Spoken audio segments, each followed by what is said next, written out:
願恩惠平安，愿恩惠平安，從我們嘅主耶穌基督从我们的主耶稣基督歸於在座每一位。关于在座的每一位，大家好嗎？大家好吗？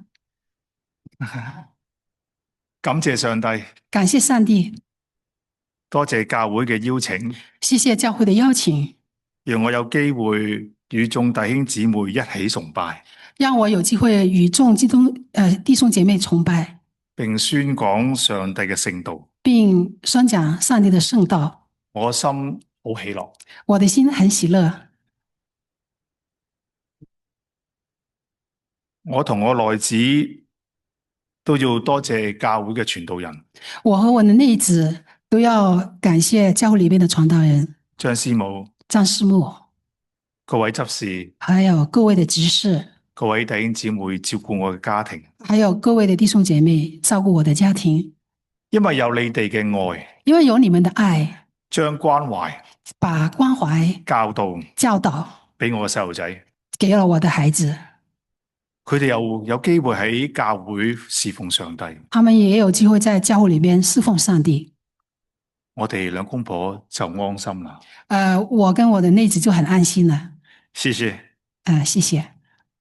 另外，我係香港基督教信義會嘅按立嘅牧師。我是香港信義會基督教信義會安立的牧師。我受教會楊有志監督嘅委託。我是由教會楊有志楊有之的委託，監督的委託。將問安帶俾大家，把問安帶給了大家，仲送上一本本會嘅70週年嘅特刊，還送上我們教會的70週年的特函。裏邊咧有寫到監督嘅一啲嘅賀詞，裏邊寫到了一些監督的賀詞。佢講到話走進人群，走進人群，見證基督，見證基督。雖然我得本。雖然我只有一本，但後邊有一個嘅 QR code，下面有一個那個二維碼，只要你有興趣就撳一撳佢 scan 佢就得噶啦。你們有興趣可以把它掃描就可以了，可以睇到成本嘅內容嘅書，你就看到整本書的內容。我會留低呢本書俾教會。我會把這本書留給我們教會，讓我哋普天嘅華人信義會，讓我們普天的信義會的華人的信義會都要本着基督嘅使命，也要本着基督的使命，傳揚福音，傳揚福音，建立教會，建立教會。大家要多啲彼此聯繫，大家要多一點彼此聯繫，要造就教會嘅家，要造就教會的家。首先，今日係教會年曆中嘅3·1主日。首先，今天是教會的年曆當中的3·1主日。所以你發現講壇裏邊咧係用白色嘅。所以你們發現講堂上面是用白色的。上星期嘅教會年，上星期的教會年係聖靈降臨節，是聖靈的降臨節，係教會嘅大節期，是教會的大節期，係教會年裏邊最長嘅節期，是教會年裏邊中最長的一個節期。開始嘅時候就係耶穌係復活之後嘅第50天，是耶穌復活後的第25天，第50天。50天後就係聖靈降臨節，10天後就是聖靈的降臨節。今日係聖靈降臨節嘅第一個主日，今天是聖靈降臨節的第一個主日，稱之為聖3·1主日。稱之為聖3·1主日。冇錯，主要係羅馬嘅教會天主教，主要是羅馬天主教的信義宗教會，還有信義宗的教會，聖公宗嘅教會，還有聖公宗的教會所謹守嘅，所經守的。今日係3·1主日之外，係教會規定點解用3·1主日呢？那除了3·1主日，在3·1主日當中，為什麼規定有個3·1主日？係因為要紀念三位一體嘅教義，是為了紀念三位一體的教義。嗱，呢個教義講到咩呢？那這個教義說的是什麼呢？上帝喺基督裏邊完全嘅啟示，上帝在基督裏邊完全的啟示。上帝聖父係創造者，上帝聖父是創造者，上帝嘅聖子係救贖者，上帝的聖子是救贖者，上帝嘅聖靈係安慰者。上帝的聖靈是安慰者。盼望大家作為信義中嘅教友，盼望作為我們信義中的教友，有多啲嘅了解。很多要比多一點的了解。好啦，今日翻我哋今日嘅講道經文。那我們回到我們今天的經文。今日嘅經文，我首先係喺約翰福音第16章嘅。這個經文是在約翰福音16章的12節到15節，12節到15節。但我哋要同大家講道之前呢，當然在我跟大家講之前，我哋必須要明白上文下理噶。我們必須要明白上下文。嗱，一部分嘅中文聖經嘅翻譯本咧，那有一部分中文的聖經翻譯本，你會發現咧，約翰福音第16章至到17、5節咧，即係16章開始咧，有分為3個段落噶。你們會發現在約翰福音的16章，它是分成3個段落的。我未睇3個段落之前咧，在我沒有看之前，嗱，要睇下13到17章。那我們要先看看從13到17章、14、15、16、17、13到17章5章。呢5章裏邊，這5章裏邊係稱之為耶穌臨別嘅講論。它稱之為是耶穌臨別的講道。佢場景就係喺耶穌同門徒喺最後晚餐嘅時候。那個場景就是耶穌和他的門徒在最後的晚餐的時候。而今日嘅經文裏邊咧，係講到係一個尾聲噶啦。那今天的經文講的是其中當中的一個尾聲。耶穌再次提醒班門徒，耶穌再次提醒門徒，囑咐班門徒，祝福的那幫門徒，就係今日嘅經文。也就是今天的經文。嗱，今日經文咧，可以話喺第16章裏邊咧，好奇妙噶。今天的經文16章很奇妙的。呢個奇妙就係因為分咗3段啊嘛。它的奇妙就是分了3個段落。第一段，第二段，請聽我讀出。請聽我讀出。第1節嚟噶。第1節，我已將這些事告訴你們，使你們不至於跌倒。我已經將這些事告訴了你們，以至於你們不致跌倒。耶穌將會啟示班門徒知道佢要釘第十架啦。耶穌已經啟示了他的門徒，他將要背定十字架，佢要復活噶，他要復活的，並且升天，並且升天。呢啲事一早話俾門徒知，這件事他一早就告訴他的門徒，但係又同時話俾你聽，你終要面對困難。但同時他要告訴他們將要面對的困難。門徒會面對逼迫，門徒要面對逼迫。當耶穌話俾佢聽嘅時候，希望佢哋免得到跌倒啊。當耶穌告訴他們的時候，希望他們不至於跌倒。第二就係第4節，第4節，我將這些事告訴你們，我將這些事告訴你們，叫你們到了時候，叫你們到了時候，可以想起我對你們說過嘅話，可以想起我對你們說過的話。我起先沒有將這些事告訴你們，我起先沒有把這些事告訴你們，因為我與你們同在。因為我與你們同在。各位，耶穌一直向門徒講佢將要發生嘅事。耶穌一直向他的門徒要講將要發生的事情，但係佢哋仍然都係唔明白啊。但是他們仍然是不明白呀。到那時候，到那個時候，當佢面對真正嘅時候，耶穌被釘十架嘅時候，佢可能就會明白啦。當他真正面對耶穌釘十字架的時候，可能他就真的明白了。第3段落，第3個段就係今日講到經文嘅第12節，也就是經文的12節。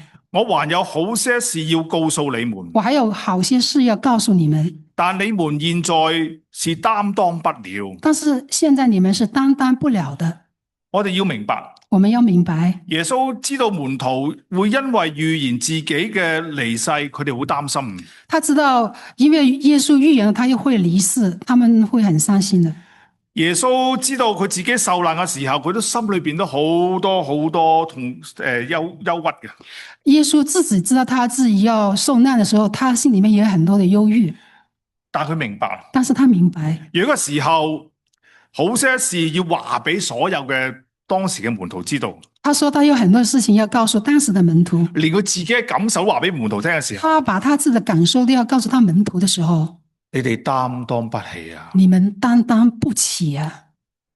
擔當不起，擔當不起，係講到事情時間嚟得太突然啦，是說那個事情時間來得太突然了嗎？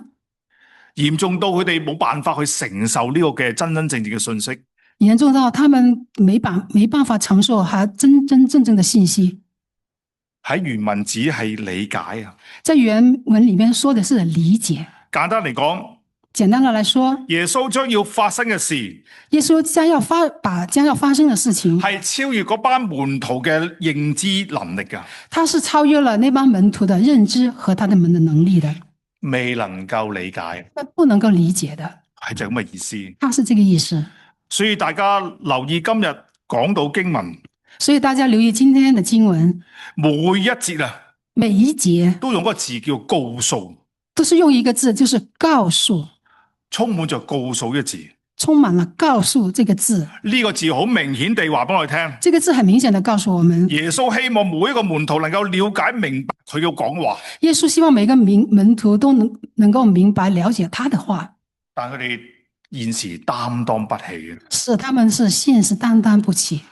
我所侍奉嘅教會，我所侍奉的教會，不論你係牧師或者係教師傳道人，無論是你是牧師、教師還是傳道人，轉一個新嘅工場，去到一個新的工廠，第一年唔能夠擔任教會嘅堂主任一職，第一年你是不能夠擔任教會的堂主任這個職務的，因為教會嘅規矩，這是教會的規矩。擔心嚟嘅新嘅同工未能夠有足夠嘅時間，擔心新來的同工沒有足夠的時間，未有時間去認知全面嘅理解教會，他沒有時間去全面的認知教會人同事，人和事。所以一年裏邊，在這一年裏邊，由執事會主席擔任，是由執事會主席來擔任堂主任的。因為我哋都知道新嚟嘅同工未能了解教會嘛，因為我們都知道新來的同工他並不了解教會，就係咁嘅意思。就是這個意思。今日嘅講道，今天的講道，我分為三大點。我分三大點。第一點，延續基督嘅使命，延續基督的使命。耶穌喺約翰福音第14章26節，約翰福音在約翰福音的14章第26 26節說：但保惠師，但你保惠師，就是父因我的名所要差來的聖靈，他要將一切嘅事指教你們，並且要叫你們想起我對你們所說的一切話。就是父因我的名所要差來的聖靈，他要將一切的事指教你們，並且要叫你們想起我對你們所說的一切話。究竟聖靈係乜嘢嚟㗎？那究竟聖靈是什麼呢？佢對我哋有咩幫助？他對我們有什麼幫助？聖靈同門徒擔當不起有什麼聯繫？聖靈與門徒的擔當不起有什麼關係呢？第13節。13節。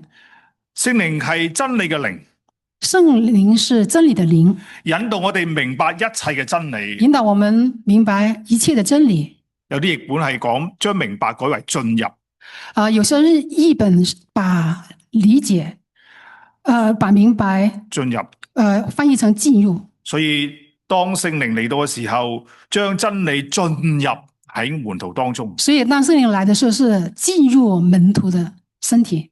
聖靈係啲乜嘢啊？那聖靈是什麼？聖靈係使我哋明白主耶穌基督係道路、真理、生命嘅主。聖靈讓我們明白主耶穌是道路、真理、生命嘅主。生命的主。聖靈幫助我哋每一個門徒明白自己嘅不足。聖靈讓我們每個門徒都明白我們自己的不足。只靠耶穌嘅能力。只靠耶穌的能力。面對一切。面對一切。因為人嘅罪同埋有限，因為人的罪跟人的有限，冇辦法明白同埋擔當真理。他是沒辦法明白和擔當真理的。只有聖靈進入人嘅心，當聖靈進入我們的心，就可以理解啦，就可以理解了。如果人冇守聖靈呢，但如果人沒有守聖靈呢？我相信冇辦法去承擔傳福音嘅使命啊。我相信我們就無法承擔去傳福音的使命了。所以聖靈降臨嘅時候，當聖靈降臨的時候，係要讓門徒承擔傳福音嘅使命，是讓門徒要承擔傳福音的使直命，到現在，直到現在，甚至直到永遠。甚至直到永遠。有一次，有一次，有一位長者臨別啦，有一位長者臨別了，佢相信耶穌喎，他相信耶穌，於是仲要接受洗禮。然後他就接受洗禮。我於是馬上就去到醫院裏邊為佢受洗。然後我馬上到醫院裏邊為他受洗。完成呢個聖禮之後，當我完成了這個聖禮以後，佢好快就被接上天父裏邊啦。他就很快被天父接走了。其中嘅家人裏邊咧，有一個係我嘅教友。其中他的家人有一個是我的教友。我同佢一齊嘅協助之下，我跟他一同的協助之下，就順利完成安息禮拜。就順利的完成了安息禮拜。不其後咧，那之後呢？佢媽媽就喺間教會好快信耶穌喎。然後他媽媽很快就在教會裏邊相信了耶穌，而且同佢丈夫一樣，好快要接受洗禮。而且跟她的丈夫一樣，很快就想接受洗禮。佢媽媽係長期接受民間信仰噶。他媽媽其實是長期的接受民間的信仰的。初一十五總會燒香拜神。初一十五，他肯定會燒香拜佛的。係一個典型嘅長者，是一個典型的長者。我好好奇啊！我很好奇，我就問佢個仔啦。我就問他的兒子：點解佢會相信耶穌嘅？他為什麼會相信耶穌呢？我就係因為當晚你喺安息禮拜裏邊為我老父講道。那就是在當晚你為我的老父親講道，佢就信咗咯。他就信了。哇！感謝主！哇！感謝主！好奇妙，非常奇妙。原來真理進入人嘅心，原來真理進入人的心，唔再猶豫嘅，是毫不猶豫的。以前嘅事，以前的事唔真實嘅，不真實的，所信嘅，所信的，唔能夠幫到佢嘅。不能夠幫助他的。呢一位嘅姊妹心裏有耶穌。原來這個姐妹心裏面有耶穌了。有耶穌即係有真理啦。有耶穌就有真理了。於是佢喺教會裏邊生活得好開心、好快樂。然後他在教會裏面生活得非常開心快樂。聖靈係延續咗基督嘅工作噶。聖靈是延續了基督的工作。有兩個特點。有兩個特點。第一方面，第一，主耶穌基督被釘十架。主耶穌被釘十字架，復活啦，復活了，升天啦，升天了。呢啲嘅事情，這個事情門徒其實都係唔係好明白嘅。門徒其實都不明白的。所以當耶穌升天之後，所以當耶穌升天以後，過了10天，過了10天，聖靈就降臨，聖靈就降臨了，將一切嘅真理進入喺門徒嘅裏邊，將一切的真理都進入了門徒的裏邊，佢哋就清楚晒啦。他們就清楚了。上星期我認識一位加拿大嘅朋友，上禮拜我認識了一位加拿大朋友，佢係做助聽器嘅師傅嚟嘅，他是一個做助聽器的一個技工，係一個專業人士，是一個專業人士。於是我有啲嘢想請教佢，所以我有些事要請教了他，就有關於點樣清潔耳朵，就是關於怎麼清潔你的耳朵。我就問佢啦，我就問他，耳垢可唔可以用棉花棒去撩？就是耳裏邊的髒東西能不能夠用棉花把它掏出來？佢就話唔可以，他說不行，佢要用食油滴落去就得噶啦。他說用我們的煮飯吃的食用油滴進去就可以了，係咪啫？是嗎？你試下，你試試看。我又問你第二個問題，我又問了第二個問題。我見到好多年青人，我看了很多的年輕人戴住好多耳塞，戴咗很多耳塞，戴住嗰個嘅 headphone 喺後置又有。他戴着那個耳機在後邊都有，兩個耳朵又有。耳朵跟後邊都有。哇，你嘅生意應該唔錯嘅喎。我說你的生意不錯啊。係啊。是啊。但係佢提醒我哋，但是他提醒我們，如果用耳風聽聲音，如果用耳機聽裏邊的聲音，最多1小時。你們不能夠超過1個小時。用15分鐘休息下，你們要聽了1個小時以後要休息15分鐘，聽唔聽到啊？各位，懂嗎？仲有一樣嘢就係我哋擤鼻涕，還有一個就是我們點怎麼把鼻涕吸出來？吓？通常咧就係咁樣擤噶嘛。通常我們是用2個手捏着鼻子，佢話千祈唔好咁做啊，你們千萬不要這麼做，應該係撳住一隻，應該是按着一個呢個孔吓，跟住開少少口打開口，吓，咁就做一個動作得。然後把那個鼻涕伸出來。啊，唔好意思啊，要你翻譯咁辛苦。啊，不過誒，佢話咁樣做咧，他說這樣做，係可以平衡我哋嘅耳嘅壓力，他說這樣做可以平行避免我們耳朵的壓力，係啊，避免我哋嘅耳膜穿咗。避免我們把耳膜弄穿了。各位，我過往一知半解，在以前我是一知半解的，我清潔耳朵係用棉花棒我以前清潔耳朵是用棉花棒的，吓，我聽 headphone 好大聲，我聽耳機時候是開很大的聲音，我會破壞我耳朵。我破壞了我的耳朵。有專業人士嘅幫忙，有專業人士的幫忙，有位咁好嘅一位嘅教導嘅專業人士，有一位這麼好的教導專業人士教導我們，我明白了啦。明白了。大家明唔明我要舉例子啊？大家明白我舉的例子嗎？當時好多門徒就一知半解，當時很多門徒都是一知半解的，但係聖靈降臨佢身上嘅時候，佢哋明白晒啦。當聖靈降臨他身上的時候，他們馬上就明白了。聖靈延續教基督嘅工作。聖靈是延續基督的工作。第二，聖靈嘅講話非憑自己，聖靈的講話是不憑自己嘅，不憑自己不是憑着自己的。啊，聖經裏會好清楚講嘅，聖經裏面已經很清楚的說了，喺第13節下半部，在13節的下半部，一切的真理，一切的真理，因為他不是憑自己說的，他不是憑自己說的，乃是把所聽見的都說出來，乃是把所聽見的都說出來，並要把將來嘅事告訴你們，並要將來的事告訴你們。聖靈係唔係將自己要講嘅嘢講出嚟噶？聖靈不是說要把自己想說的事說出來，係要從上帝同埋基督裏邊所領受嘅，應該是從上帝和基督裏面領受而來的，如實地告訴俾班門徒知道，如實的告訴了這些門徒。咁聖靈講乜嘢啊？那聖靈說什麼呢？第一，佢講翻過去已存在嘅真理。他說的是過去已存在的真理，即係話佢一路講緊歷世歷代嘅基督嘅隱藏嘅奧秘。也就是說，他說的是歷朝歷代基督所隱藏的奧秘。第二方面，第二，佢將會講翻將要發生嘅事情。他要告訴他們將要發生的事情。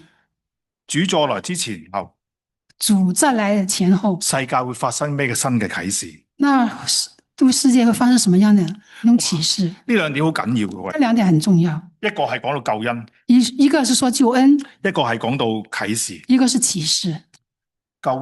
救恩係耶穌基督最重要嚟到世上嘅工作嚟㗎。是耶穌基督來到世上最重要的工作。各位弟兄姊妹，各位弟兄姐妹，有人選擇唔相信，有人想選擇不相信，有人聽過都唔信，有人聽過了都不信，有人了解明白啦，有人了解又明白了，亦有好多嘅疑惑，但是還有很多的疑惑。有人了解之後，有人了解了之後，立刻相信，馬上相信，受洗，有福的人啊！這是有福的人。各位弟兄姊妹，各位弟兄姐妹，從前我哋唔認識上帝，從前我們不認識上帝，我哋唔曉得咩叫真理，我們不曉得什麼是真理。但耶穌應許聖靈嘅嚟，但是耶穌應許了聖靈的到來，使我哋每一個人明白，讓我們每個人都明白。我哋開竅啦，我們開竅了，我哋會宣認耶穌基督是主啊！我們宣認耶穌基督是主，係咪啊？各位，是嗎？對啊，對。但另外有好多人都唔信喎，但另外有很多人是不相信的，係咩原因啊？什麼原因呢？係因為教會嘛？是因為教會？係部分嘅教會問題嗎？是部分的教會問題嗎？基督嘅教會，基督的教會本來就係真理嘅柱石和根基啊！本來就是真理的柱石和根基。喺提摩太前書在提摩太前書3章3章15節講得好清楚，說得很清楚。但係喺呢個世俗日趨世俗化之下，但是在這個世界變成了世俗化以後，喺呢個嘅世俗化嘅衝擊之下，在世俗化的衝擊之下，教會變咗質，教會變了質，嫌棄咗主嘅話，嫌棄了主的話，離棄主嘅真道，離棄了主的真道，把基督嘅福音改成別的福音。把基督的福音改成了別的福音。保羅喺加拉太書保羅在加拉太書第1章第1章6到7節6到7節都有講過，都有說了，呢班人變為咗異端邪說，這變成了異端邪說，迷惑眾人，迷惑眾人，令到眾多嘅信徒跌倒，讓眾多的信徒跌倒，甚至離開教會，甚至離開了教會，唔再與主同行，不再與主同行，係咪好可悲啊？是很可悲吧？教會今時今日仲唔反省下？教會時至今天還不反省。如果教會唔宣講真理嘅道，如果教會不宣講真理的道，唔將真理成為教會嘅根基，不將真理成為教會的根基，只係以愛維繫嘅時候，只是用愛來維繫的時候，唔夠㗎，夠的。一切都係以真理為主，一切都是以真理為主。relation 關係relationship 關係唔係最重要，不是最重要的，最重要嘅我哋領受真理。最重要是我們怎麼領受真理。如果教會嘅根基唔係喺真理當中，如果教會的根基不在真理當中，我哋就會因為異端嘅邪說會搖搖擺擺。我們就會因為異端的邪說搖搖擺擺。各位執事，各位執事，各位傳道同工，各位傳道同你哋工，必須喺真理度站立得穩啊！我們必須在真理裏面站立得你穩啊！要守護教會啊！你要守護教會啊！出邊有好多嘅異端邪說啦，外邊有太多的異端邪說了。似是迷人，哇！呢啲好似係，呢啲又好似係。世事迷人，有像這個也好像是，那個也好像是。你好小心啊！你要必須要非常小心。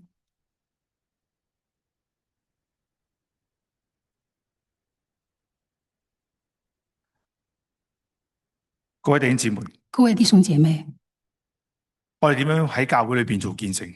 我們怎麼在教會裏邊做見證？教會點樣能夠被主所使用？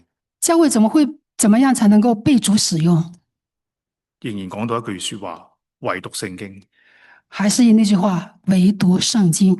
翻到聖經裏邊，回到聖經裏邊，透過聖靈，讓我哋明白真理，讓我們明白真理，踐行真道，踐行真道，踐行真道，不至於跌倒，以至於我們不致跌倒。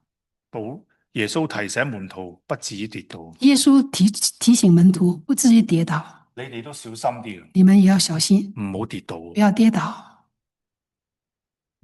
第二，參與基督嘅救贖工作。參與基督嘅救贖工作。喺第13節裏，在13節裏邊，聖靈係歷史嘅記憶嚟。聖靈是歷史嘅記憶，讓人記起耶穌基督佢自己。就讓人記起了耶穌本身。講起耶穌喺在世上嘅一啲嘅言辭教導。講起耶穌在世的時候的一些言辭教導。我從小就返教會，我從小就回教會。我感謝上帝，我很感謝上帝。我喺教會裏邊長大，我在教會裏面長大的。我好明白到教會嘅金句好重要。我認為我非常明白，那個金句是非常重要的。我細個返教會，所以一定要返主學咯。我小的時候回教會，所以也上主日學。我將你的話藏在心裏，將你的話藏在心裏，免得我得罪你，免得我得罪了你。我將你的話，我將你的話藏在心裏，藏在心裏，免得我得罪你。得罪你。各位弟兄姊妹，聽過段金句嗎？弟兄姊妹聽過這個金句嗎？我唔單止聽到，我會唱到出嚟喎。我不單是聽到，我還可以唱出來。聖靈就會常常喺我哋生命當中提醒佢，喺我哋學佢嘅說話當中提醒我哋。聖靈就會常常提醒我們曾經學過的真理的話語，呢個就係歷史記憶啊嘛。這就是歷史的記憶。你有冇記起神嘅話語？你有記起神的話語嗎？聖經係要讀入心裏邊，聖經要讀在心裏邊的，好難讀咩？很難讀嗎？因為你冇求聖靈降臨你嘅身因上。為你沒有求聖靈降臨在你的身上。第二，參與基督嘅救贖工作裏邊，參與基督的救贖工作裏邊，因為聖靈就係永恆嘅啟示，因為聖靈是永恆的啟示，將上帝永恆嘅啟示逐一嘅喺世代顯上出嚟，將聖靈的永恆的啟示逐一的顯現在我們的世上，應用喺世上。應用在世上。聖靈係展開新嘅一頁，聖靈是展開了新的一頁，新嘅異象，新的意象。聖靈不斷嘅喺教會裏邊提出啟示。聖靈不斷的在教會裏邊提出了啟示。我哋歷世歷代嘅信徒，我們歷世歷代的信徒都係靠着聖靈嘅幫助，都是靠着聖靈的幫助，到各處去宣教，到各處去宣教，傳揚福音，傳揚福音，施行聖禮，施行聖禮，教導聖經。教導聖經。可惜，可惜部分嘅人部分的人將真理改變啦，把真理改變了，將教義走向極端啦，把教義走向了極端，就產生咗好多歪理出嚟，就產生了很多的歪理，破壞咗地上嘅教會。破壞了地上的教會。我哋要小心，我們要小心。正如耶穌講過，至於耶穌說，你哋要防備假教師、你們要防備假教師、假師傅、假師傅、敵基督，敵基督，佢哋會出現噶。他們會出現的。佢哋冒充話自己係被聖靈嘅名咧去宣教，他們會冒稱是被聖靈充滿的名去宣教，引導人陷喺信仰嘅危機當中。引導人陷入了信仰的危機當中。我哋唔係跟隨人啦，我們不要跟隨人，我哋跟隨主耶穌。我們跟隨的是主耶穌。同時，我我哋唔好限制聖靈喺歷史中嘅工作。我們不要限定聖靈在歷史中的工作。聖靈唔係淨係聖經裏邊嘅文本記載噶，聖靈不只是聖靈的聖經裏面的文本記載，佢係隨時隨地嘅多方工作噶。它是隨時隨地的多方工作。我哋而家喺聖靈嘅時代，現在我們是在聖靈的時代，就應該聽聖靈嘅帶領，就要聽聖靈的帶領，建立教會嘅家，教會一切教會的家，係以真理辨明噶，一切是用真理辨明的，唔係用世俗嘅方法去處理教會嘅事噶，不是用世俗的方法去處理教會的事情，唔係用你自己嘅角度去睇啊，教會嘅傳道同工啊，弟兄姊妹做成點啊？不是用你自己的角度去看我們教會的同工或者是你的兄弟姐妹做得怎麼弟兄姊樣？妹啊，弟兄姐妹，真理嘅靈真理的唔靈係叫我哋分裂噶，是要我們分唔係叫我哋裂的，鬥爭啊，是要我們鬥爭的，係我哋彼此相愛之下，是讓我們彼此相愛之下，互相看別人比自己強啊！互相看別人比自己強，你要謙卑自己嘛，要謙卑自己。一間教會唔夠謙卑，當一個教會不能謙卑，點能夠發展？怎麼會可以發展呢一？間教會唔同心，當教會不同心，又點可以去宣教，怎麼去宣教？去引領更多人加入教會？引領更多的人來教育教會呢？第三係榮耀和彰顯嘅基督。是榮耀和彰顯的基督。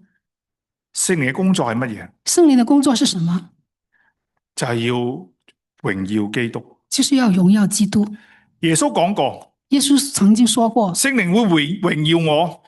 聖靈會榮耀我。第14節講得好清楚，是將十字節說得很清楚，就好似耶穌榮耀天父一樣。就好像耶穌榮耀天父一樣。喺約翰福音裏邊，在約翰福音裏邊，榮耀榮耀一般係講到耶穌嘅受難同埋復活嘅一事。般說是耶穌的受難跟復活，唯有聖靈嘅降臨，唯有聖靈的降臨，門徒先明白到耶穌所得嘅榮耀。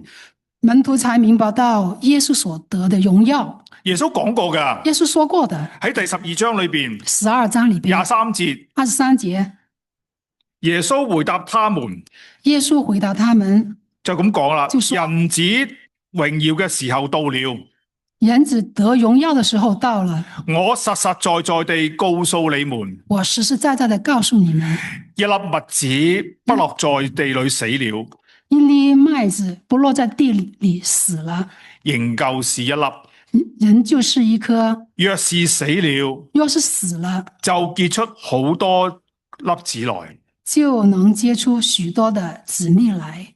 各位弟兄姊妹，各位弟兄姐妹，返教會唔係享受，回教會不是享受，返崇拜唔係見弟兄姊妹咁簡單。回來崇拜不是為了見兄弟姐妹那麼簡單。我哋返教會做乜嘢？我們來教會做什麼？我哋敬拜，我們敬拜，榮耀上帝。榮耀上帝。記住啦，記住啦，早啲返教會，早點來教會，安靜禱告，安靜禱告。一個咁美麗嘅教堂，這麼那麼美麗的教堂，我哋應當有敬虔嘅心，我們也有敬虔的心，求聖靈幫助我哋。求聖靈幫助我們。我哋好多嘢唔識做，我們很多事都不會做你，信我，你信我吧。聖靈能夠住喺人嘅心裏邊，會教你點樣去做一個基督徒噶。聖靈住在人的心裡面，會教你怎麼做一個基督徒，你唔需要擔心啊你！不用擔心的。我哋都知道我們都知道，喺我哋生命當中有好多嘅事情，在我們生命當中有很多的事情，榮耀上帝係好重要嘅事。榮耀上帝是最重要的事情。希望我哋每一位希望我們每一位以喜樂嘅心，以喜樂的心，一同嘅一同的喺教會裏邊在教會裡邊建立呢個神嘅家。建立神的家，讓我哋華人信義會喺 Winnipeg 讓我們的華人信義會在 Winnipeg 多做傳福音工作。多做傳福音的工作。我哋去 UM 嘅學校我們去 UM 去傳講，去傳福音。去傳福音。我哋去華人嘅社區裏邊去華人的社區，去派下單張，去派一些單張。同人傾偈嘅時候，跟人聊天的時候，你嘅手袋裏邊有冇福音單張啊？你的口袋裡，你袋裡邊有傳福音的單張嗎？你有冇教會嘅地址啊？你有教會的地址嗎？有冇邀請佢哋嚟啊？有沒有邀請他們來？我發覺加拿大嘅人好容易同人傾偈嘅。我發覺在加拿大其實很容易跟人聊天的。你哋可唔可以將你嘅卡片話俾你聽？我喺教會啊，乜嘢我需要去幫你噶？你們可以再把卡片放在你身邊，然後告訴他們有什麼事情我們可以幫助你。我希望我哋做到啊！希望我們可以做到。喺第15節15節都係一個總結嚟嘅噃，是一個總結，係三位一體嘅真神。是三位一體的真神。我讀俾大家聽下。啊，讀給大家聽。啊，第16節，第16章。16章，約翰福音16章。唔好意思啊，因為呢個細經好細啊。啊，不好意思，這個跟你的字很小。凡父所有的，凡父所有的都是我的，都是我的。所以我說，所以我說，他要將授於我的告訴你們。他要授予我的要告訴你們。啊，不如大家讀俾我聽好嘛？預備1、2、3。大家讀。所以我說，他要授予我，告訴你們。謝謝。謝謝。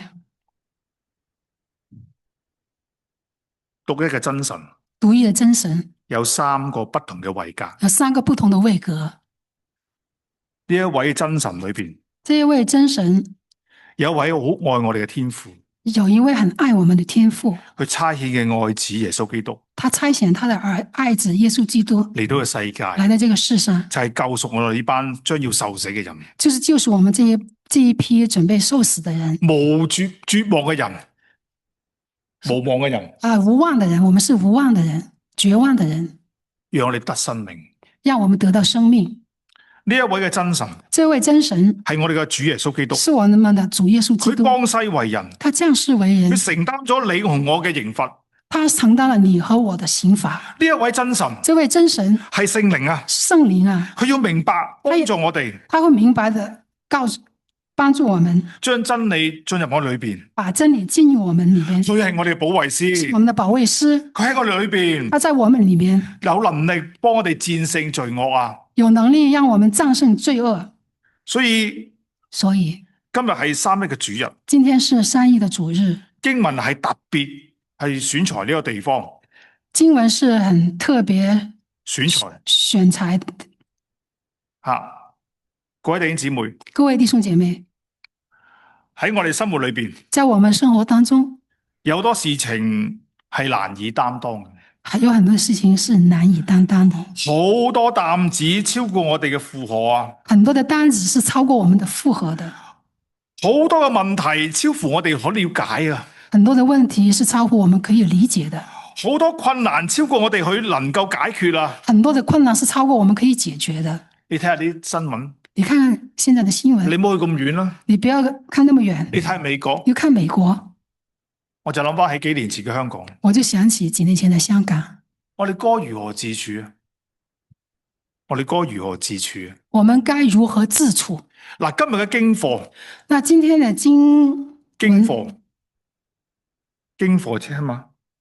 經課今天的經課吓係提醒我哋，是提醒我們有聖靈嘅人，有聖靈的人，聖靈要入到人身上，因為呢位聖靈係嚟自於啟示。聖靈要進入人的身上，因為這個聖靈是來自於啟示真理，去讓人明白到，他讓人明白到生命中一切嘅事情，生命中一切的事情都有上帝自己嘅計劃喺當中，都有上帝他自己的計劃裏邊的。我哋要靠着聖靈進入真理，我們要靠着聖靈進入真理，活出真理嚟，活出真理來，必然勝過一切嘅難處。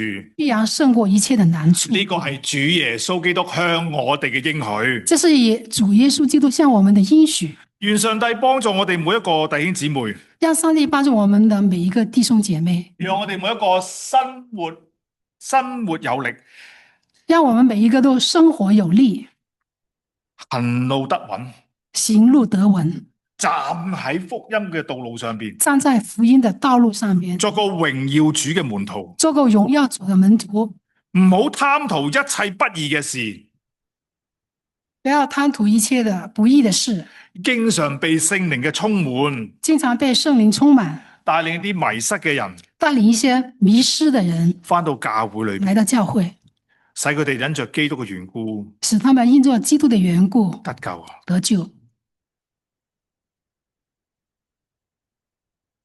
我預備呢篇嘅講章嘅時候，當我預備這篇講章的時候，我就想念到我而家所愛嘅教會，我就想到我所愛的教會，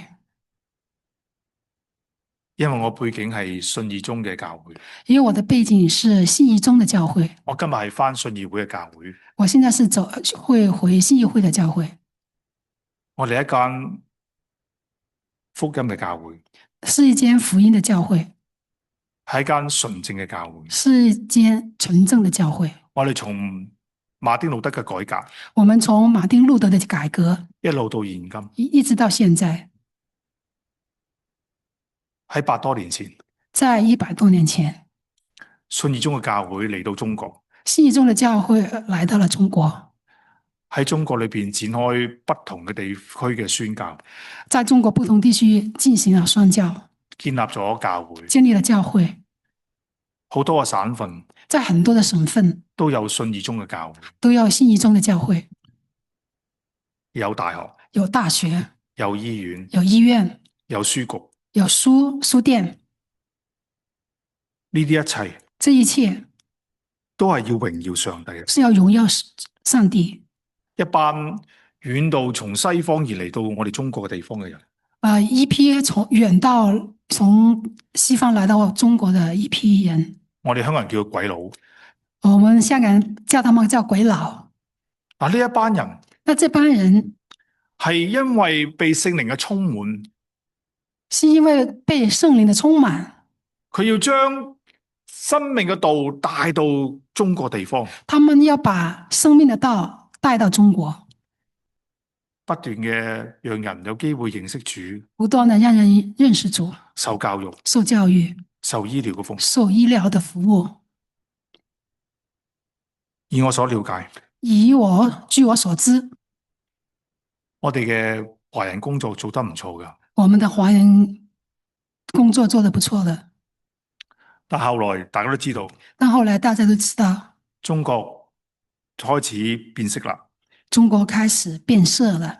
一班喺湖南讀緊神學嘅一班基督徒，一批在湖南讀神學院的基督徒，就嚟到香港，来到香港，住喺邊度啊？住在哪呢？喺邊度讀書啊？在哪讀書？有部分人嘅就去台灣，一部分人去了台灣，有部分人去馬來西亞、一部分去了馬來西亞、新加坡，去新加坡。留喺香港嗰啲咧，留在香港那些呢？去做乜嘢嘅？做什麼呢？感謝上帝，感謝主，就呢刻感動一班嘅神學生，就是這一批神學生，佢哋未畢業咋，他們還沒畢業。星期六同埋日星期六、星期天，就落下低嘅山腳裏邊，他們就是山腳下邊，有人會坐火車，還要坐火車，有人會坐巴士，有人坐巴士，有人會行路，有人走路，去到唔同嘅地方去到不同的地方傳福音、傳福音，建立教會，建立教會。就係今日嘅基督教香港信義會。也就是現在在香港的信義會。我一路去諗下聖靈嘅工作，我一直在想聖靈的工作，如果唔係一班好愛主嘅弟兄姊妹，如果不是有一批很愛主的弟兄姐妹，被聖靈嘅充滿着，被聖靈充滿着，帶着呢一份嘅火熱嘅心，帶着這一份火熱的心，將生命嘅道話俾人知道。把生命的道告訴給別人。我相信今日冇基督教香港信義會，我相信不會有基督教這個信義會。今日嘅華人教會咧，今天的華人教會都是一樣噶。都是一樣的。我哋將我哋嘅信息去話俾我哋一班嘅華人知道。我們把這個信息告訴認識的華耶人知道，穌是主，耶穌是主，耶穌就係真理嘅靈，耶穌就是真理的靈，讓人明白到讓人明白到一切都喺耶穌裏邊。一切都在耶穌裡邊。我好喜歡能夠同大家去分享聖經，我很喜歡跟大家分享聖經，我都好喜歡講歷史。我也喜歡講歷史。如果我哋冇歷史嘅背包，如果我們沒有歷史的背包，就冇今日嘅今天。就沒有今天的。所以我哋要諗下，所以我們要想想，我哋點樣能夠喺嗰個嘅傳道傳達真理嘅時候，想想我們在傳達真理的時候，今日我主題係傳達真理，今天的主題是傳達真理。我哋要將真理傳開，我們把真理傳開，仲要教導人哋明白，還要教導別人明白，使人成長，使人成長，作個得力嘅門徒。做一個得力的門徒。我哋不可少嘅，我們不可少，就係將真理好好嘅擺喺我哋內心裏邊。就是把真理好好的擺在我們內心裡邊。我哋要熟讀呢本聖我經，們要熟讀這本聖經，我哋要將真理顯明出嚟我。們要把真理顯明出來。我哋點樣能夠將真理顯明啊？我們怎麼把真理顯明呢？係咪淨係講咁簡單啊？就是講那麼簡單嗎？不是啊，不是的，係你嘅生命就係一個嘅聖經咯。你的生命就是聖經。如果你嘅生命唔係一本聖經，如果你的生命不在聖經裡，咁你就好難有機會咧將福音傳開佢咯。那你就很難把福音傳出去。因為我哋就係見證啊，因為我們就是見證，我哋要見證呢一本聖我經，們要見證這本聖經，佢係真理嘅聖經，真理的聖經，喺我身上完全嘅改變我自己。在我身上把我改變，完全的改變。如果你讀呢本聖經，如果你讀這本聖經，改變唔到你自己嘅，改變不到你自己，你要揾下傳道人傾下偈，那你要找傳道人聊天了，你要求聖靈幫助你，要求聖靈幫助你，你要明白佢，你要明白它，唔係好難讀啫嘛。不是很難讀啊。唔好被出邊嘅人講話聖經好難讀噶你。不要相信別人說擺埋一邊外面說的聖經很難讀，擺在一邊。屋企有好多本擺埋一邊，家裡有很多本，但是放在一邊。我哋有冇用心去讀？我們有用心去讀嗎？我哋喺呢個咁好嘅環境之下，我們在這麼好的環境之下，嘆住咖啡，在享受着 coffee，喺露台讀聖經，在露台讀聖經，係我哋香港人夢寐以求嘅事啊！這種情景是我們香港人夢寐以求的事情。但喺你哋嚟講，但這對你們來說可以好簡單嘅事你，們覺得很平常，一開個門就出去了，係咪啊？是嗎？各位弟兄姊妹，各位弟兄姐妹，我盼望我教會我盼望教會呢間教會，這間教會，讓我說呢間都係我教會，讓我說這間也是我的教會，呢間係信義宗教會，這是信義中的教會，係我教會。是我的教會。我好明白我自己係點樣成長，我非常明白我是怎麼成長的，我係信義會栽培我出嚟，是信義會栽培我出來的。我喺信義中神學院畢業，我是在信義中神學院畢業的。我知道我自己所信係啲乜嘢，我知道我自己所信的是什麼，就係要傳達真理。就是要傳達真理。我希望今日我講嘅聖經，我希望我今天所講的聖經，你能夠明白嗎你？能夠明白，讓我明白到真理嘅靈係要讓我哋服侍基督啊，讓我們明白真理的靈，讓我們服侍基督，將基督啟示喺別人身上睇到。將基督的啟示在別人身上看見。你哋喺生活裏邊有冇奮力啊？有冇乏力啊？乏力即係唔夠力啊？哦，你們在生活裏面有沒有感覺缺乏、缺力的時候、軟弱的時候？有冇煩惱啊？有沒有煩惱？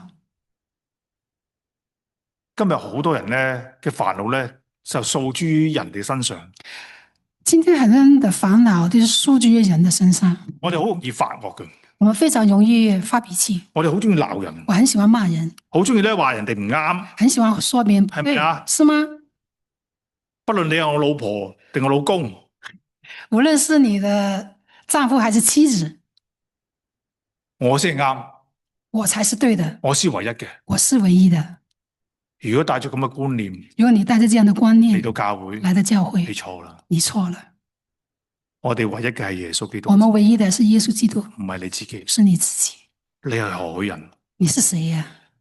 你係上帝寶血救贖嘅人，你只是上帝寶血救贖的人，係耶穌所愛嘅人，是耶穌所愛的人，係耶穌嘅門徒，是耶穌的門徒，就應當做門徒嘅角色，就應當做門徒的角色唔，係做審判角色，是做審判的角色唔係，做指證人角色。是做指證人的角色。大家明嗎？大家明白了？我好相信我很相信今日嘅經課今天的經課係要教導我哋明是要教導我們明白三一真神，三一真神以愛、以外以真理，以愛以真理，把我哋成聖出嚟，把我們成聖，成聖出來，榮歸聖父、榮歸聖父、聖子、聖子、聖靈嘅名，聖靈的名，昔在今在，是在今在永在嘅上。永在的上帝。 Amen。阿門。